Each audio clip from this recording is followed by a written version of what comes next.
ছোলার ডালটা সারা রাত ভিজিয়ে রেখেছিলাম। এখন এটা প্রেসারে সিটি করে নেব, 2 বা 3টে। সব কিছু গুছিয়ে কেটে নিয়েছি। একটা টমেটো, কুচানো পেঁয়াজ, কাঁচা লঙ্কা, ধনেপাতা, রসুন কুচি, পেঁয়াজ কুচি, টমেটো কুচি, লঙ্কা কুচি, জিরে ফোড়ন দিয়ে এটা আমি কষিয়ে নিচ্ছি। এবার এটাতে আমি সব কিছু অ্যাড করে দিয়েছি। লঙ্কা,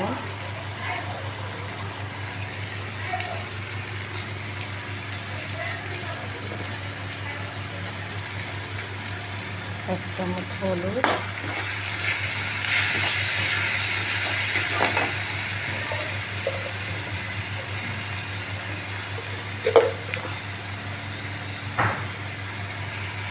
শুকনো লঙ্কার গুঁড়ো, কাঁচা তো দিয়েছি, তার সাথে একটু শুকনো লঙ্কার গুঁড়ো দেবো, কারণ টেস্টটা খুব ভালো হয়।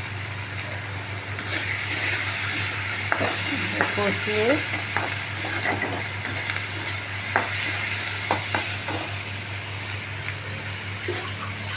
কষিয়ে নিচ্ছি।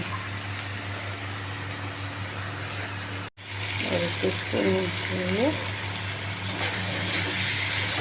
আমাদের এটা কষানো হয়ে গেছে। ছোলার ডালটা ছেড়ে দেবো।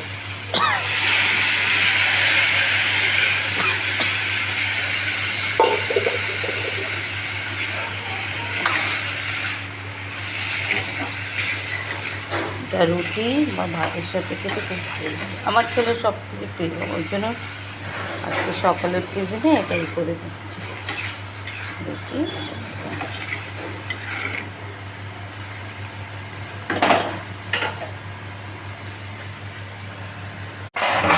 ডালটা ফুটে গেছে বা হয়ে গেছে।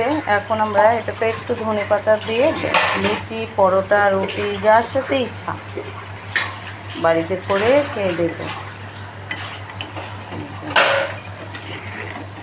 ভাতের সাথেও খাওয়া যাবে, রুটির সাথে খাওয়া যাবে। আমার ছেলে রুটির সাথে খুব ভালোবাসে, আজকে আমি বানালাম। তোমরা এরকম করে খেয়ে দেবো। ঠিক আছে।